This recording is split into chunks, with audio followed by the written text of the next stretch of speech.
How's it going, guys? JP here, and welcome to another weekly horror news video. To start things off, we're going to go into a bit of TV-related horror news. And first up, we have Stephen King's Under the Dome, which is a television series running on CBS. It has been picked up for a second season. I believe they're only halfway through the first season, but it's already been greenlit for a second season. It is a show that kind of is hit and miss with people critically wise, but the numbers are really good. They, did great in all the key demographics. They pulled in a lot of viewers, even on Amazon, where you could watch it with Amazon Prime. I guess that did extremely well. So it's a successful show, at least by the numbers. Critically, it's kind of mixed. I personally really like the show. I think it's a really cool concept, and that's what pretty much keeps me coming back week after week. It does have its fair share of problems. I've talked about it a little bit briefly on last week's episode of The Burial Grounds. If you're interested in that, if you missed that, I'll put a link to that below also. So check that out. Anyway, back to Stephen King's Under the Dome. It is being filmed later this year, I believe. Season 2 will hit in the summer of 2014, and a cool little thing here is Stephen King actually is going to be writing the screenplay for the first episode, I believe. So the first episode of season 2, Stephen King's going to be writing the screenplay. I think that's really cool that he's involved with this series, and I'm definitely looking forward to finishing up this season as it continues on, and I'll be looking forward to season 2. Back when it was announced that this season of Dexter, the TV show, would be the final season, the creators said it would be possible, maybe possible for some sort of spin-off show. I guess what they're saying now is they don't really even want to think or talk about the possibility of a spin-off show until this season, the final season, has finished up, wrapped up, and the story is told, which I think is good, because Dexter is something very close to me, and I really don't want to see some forced, unnatural continuation of the story. If it happens naturally and it all makes sense for there to be a spin-off show, sure, why not? But as of right now, I just want to see where the series goes, and I really hope it wraps up nice. Next up, we have some casting news with a show that I'm not very familiar with. It's called Penny Dreadful. It's Showtime produced. I guess it's going to be their new, horror style show. And they casted their two lead characters. One is going to be played by Eva Green, who I'm completely unfamiliar with. I don't know anything that she's done. I probably could have looked it up, but I didn't. And Josh Hartnett, who has messed around in the horror genre before. I know he's in The Faculty and Halloween H2O, so he's definitely been in and around. I think he was in 30 Days a Night too. So, yeah, I really don't know what this show's about. Some Victorian era thing, psychological thriller maybe, and it's going to be airing in 2014. It's going to be filming in London this fall, so if you're interested, keep a lookout for that. Next up, we have an announcement from Bigger Picture Films, and they announced a film called Hashtag. Hashtag is supposed to be a teen social media style horror film, teen horror. They said it's going to be in the same vein of I Know What You Did Last Summer and Scream. And I believe that this producer has ties with MTV also. Right away, this film sounds like it's going to be, very gimmicky and probably not too good. Anytime, the whole social media horror film doesn't really appeal to me. And usually when people say that something is going to be like Scream, it never really works out that way, and it just feels like it's trying to be like Scream, and it just never comes off good. So not really too interested in this one. Next up, Dimension Films has announced a new film called Pest, and Pest sounds like one of these virusy type movies. Small town gets infected with a virus, gets quarantined off. There's a girl living in the quarantine, documenting her new life with her family in the quarantine while trying to protect her infected sister. Sounds kind of like a standard run-of-the-mill infected film, but it is only a brief summary, so it could be the next good horror film, who knows. Next up is a little bit of news about the Mummy remake, which I didn't even know was happening, but apparently Len Wiseman, who was supposed to be directing this film, he also directed the Underworld films, and I think like to the Total Recall remake or something. But anyway, he's off the project due to scheduling conflicts.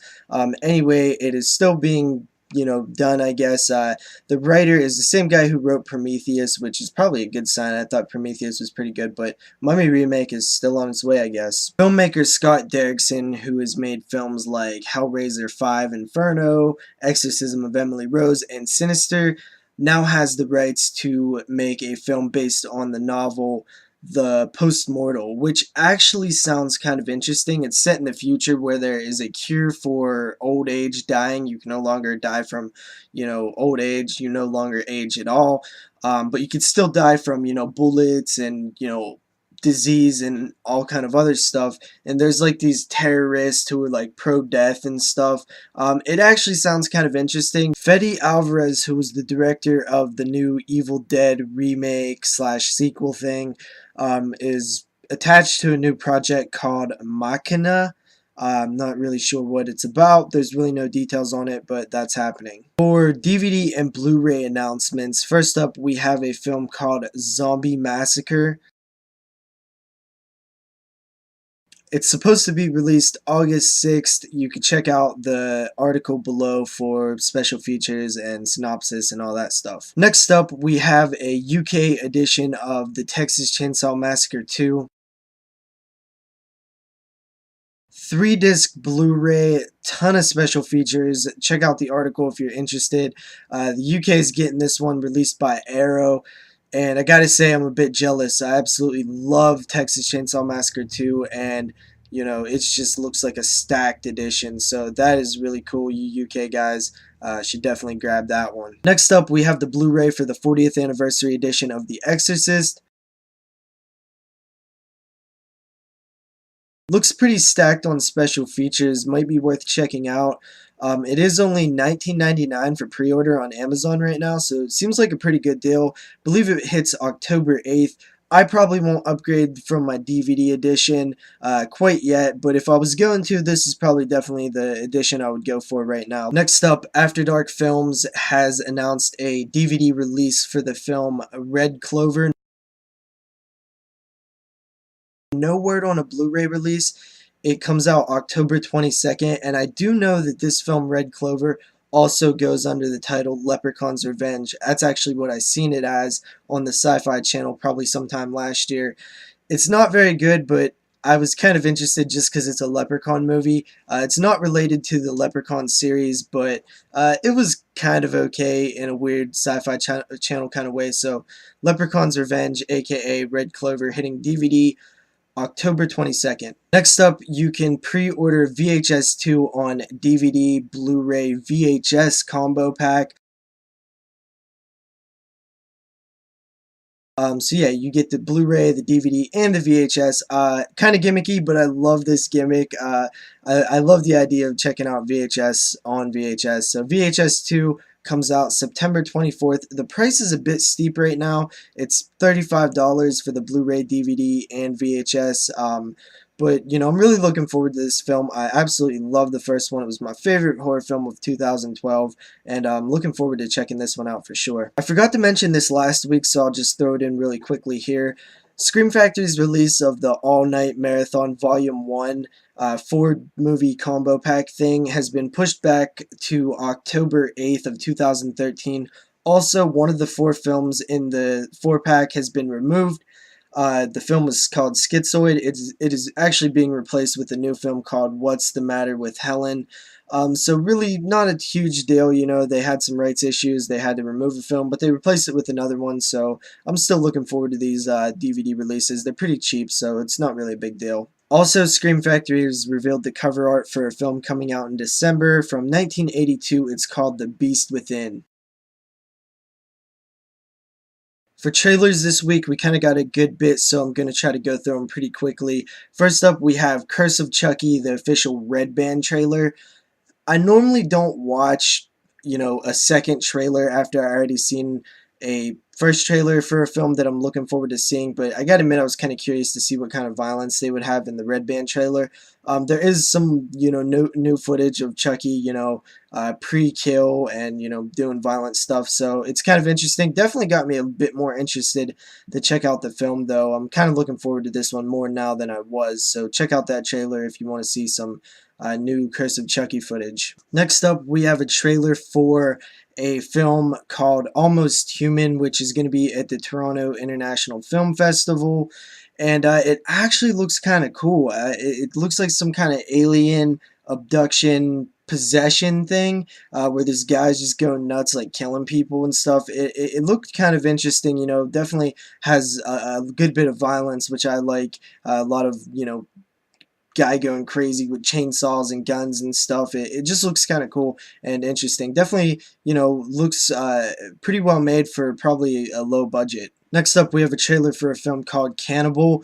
Nothing really happens in the trailer. It's probably not even worth watching. There's a beginning shot where a guy's like gets in his fridge, grabs some meat and is cooking it, and then it's just kind of slow shots of stuff after that. Nothing really happens. The next two trailers are in different languages, so you can't really tell what's going on in the first one, at least. The first one's called Borgman, and it looks kind of weird, a little bit creepy. There's like a scene of a guy sitting on a woman's chest. And yeah, you can't really tell what's going on in it, though. So there's that one. And then the second one is called R100, and it's really nothing really happens in the trailer, but I did read a description, and it has to do with a guy who joins a mysterious club, and the only rule is you can't unjoin it. The membership lasts for a year, and you must, you can't cancel under any circumstance. So it looks like maybe some sort of hostel type thing. The next one is for a film called The Strange Color of Your Body Tears. It's only a 20-second trailer. It has a gunshot, a head going backwards in slow motion, and some red stuff. Next up is a trailer for a film called Why Don't You Play in Hell. It looks like some sort of Asian, weird, bizarre looking movie within a movie, and just weird Asian, bloody, katanas and stuff. Next up is a trailer for the film called The Station, which is an Austrian horror film. It actually looks kind of promising. They're set in a winter setting in the Alps, and they're in the mountains, and they find some kind of weird organism stuff, and looks like there's some creatures and stuff. Looks pretty cool. I like these kind of films, so I'm definitely going to keep this film on my radar. So all of these films that I just mentioned were selections for the Toronto International Film Festival. So, some of the trailers weren't, too long or whatever, but they're all listed below if you want to check them out. Next up is a movie called Haunter, which is from the guy who directed Splice and Cube. Have not seen Splice, but Cube is fantastic. Really like that movie. Haunter is kind of weird. The trailer starts off pretty good. It looks very interesting, but then there was like some stuff I don't like about it. There is a lot of things happening in this trailer. It's kind of hard to really see what this movie's about. It looks like it's, part ghost haunting style movie, but then there's like a serial killer. Maybe it's like a serial killer ghost or something. It looks kind of interesting. Just there's some things that kind of throw me off about it. Anyway, I'm not sure how I really feel about this one. I'll have to see more of it when it comes out or whatever. On October 18th, it hits video on demand. Next up is for a documentary trailer called Unearthed and Untold: The Path to Pet Cemetery. This one I've been following for a while on Facebook, and the trailer, it looks like a horror documentary. Very interesting. I love the Pet Cemetery film, so I'm definitely interested in checking this one out when it gets released. I have no idea what the release date is yet, but it looks pretty cool, so I'll definitely check this one out. Next up is for a horror comedy film called Bad Milo, and this one actually does look pretty funny, and horror comedy is a weird thing with me. They're very hit or miss with me, but this one looks pretty funny. There's this guy, and he has this monster that lives in his ass, and it comes out and kills people. It just looks hilarious. It's really silly, and it looks like it could be pretty funny. So check out Bad Milo. Next up, we have a film called Antisocial. This one is another infected film, and once again, it looks pretty standard, like a regular standard infected film. But it does have some gore and stuff. It looks, kind of interesting. It looks okay, maybe worth checking out sometime down the road. And finally, for the trailers, we have a film called 24 Exposures. Now, this one has a lot of nudity in it, and, just being a trailer, it's pretty packed with nudity.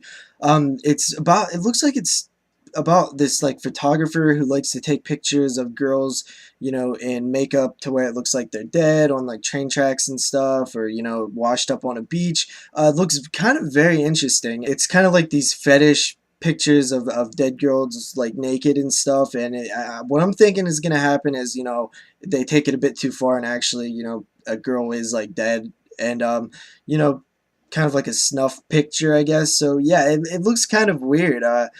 Definitely interesting though. Also, the trailer for the Fright Night 2 movie has been leaked or released, so I'm not sure how long the link will stay there, but I'll throw it down in the description below. Anyway, looks kind of like a generic, vampire sequel. It looks about what you would expect. That about wraps it up for this week, guys. As always, leave me some comments. Let me know if you find any of this news interesting. And, if you're new here, definitely subscribe. I do these every week, and I've been getting a lot of new viewers from these news videos. They do take a long time to put together, so I appreciate any feedback, and I'll see you guys next week. As always, check out the links below for all of the articles and all that.